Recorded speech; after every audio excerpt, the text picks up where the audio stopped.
దేవునికి మహిమ కలుగును గాక. హల్లెలూయా. ప్రభువునందు ప్రియమైనటువంటి దేవుని ప్రియ సంగమా, జన్మించిన మీ అందరికీ కూడా ప్రభువైన యేసుక్రీస్తు నామములో వందనాలు. ఈ రెండవ శ్రమ ధ్యానాల యొక్క కూడిక 10 నిమిషాలు దేవుని యొక్క వాక్యాన్ని మనం ధ్యానం చేసుకుందాం. యెషయా గ్రంథం 53వ అధ్యాయంలో 3వ వచనం చదువుకుందాం.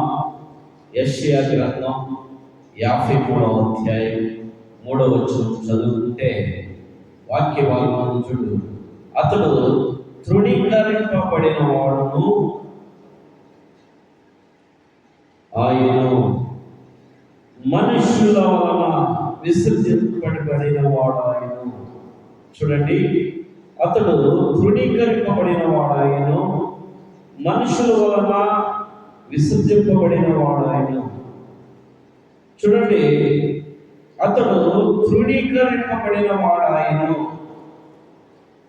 ఈ వాక్యము యెషయా ప్రవక్త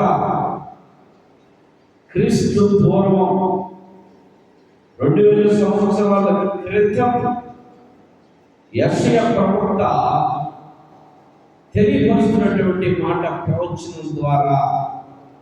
అతడు తృణీకరింపబడిన వాడాయను. అలానే చూడండి, మనుషుల వలన విసర్జింపబడిన వాడు ఆయన. తృణీకరింపబడుట, విసర్జింపబడుట. చూడండి, ఈ రెండు మాటలు ఈ రాత్రి కాలంలో మనం ధ్యానం చేద్దాం. అతడు తృణీకరింపబడిన ఆయన. చూడండి, ఆనాటి కాలంలో యేసుక్రీస్తు ప్రభువారిని తృణీకరించాడు. ఎవరు తృణీకరించారు?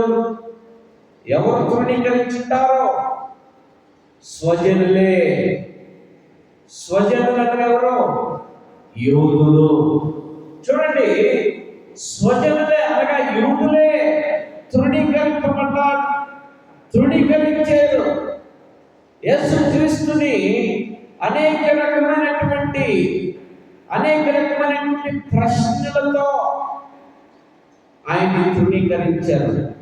ఒక చోట యేసుక్రీస్తు ప్రభువు చూడండి, పక్షవాయువు కలిగిన వాడిని, చాలా సంవత్సరాలు పక్షవాయువుతో పడినటువంటి వాడిని, లేని పాపములు క్షమించమంటే పరిపెత్తుకొని పరిగెత్తన్నాడు.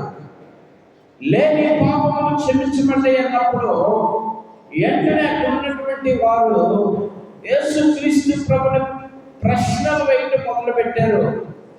వాడి పాపములను క్షమించడానికి నువ్వెవరివి? చూడండి, వాడి పాపములను క్షమించబడటానికి నువ్వెవరివి అని ప్రశ్నలు చేస్తూ తృణీకరిస్తూ ఉన్నారు. పిల్లారా, ప్రశ్నలు వేస్తూ తృణీకరిస్తూ ఉన్న సమయంలో యేసుక్రీస్తు వాళ్ళకి బదులు ఏమిచ్చాడంటే, వాళ్ళకి బదులు ఇచ్చినటువంటి మాట చూడండి, నేను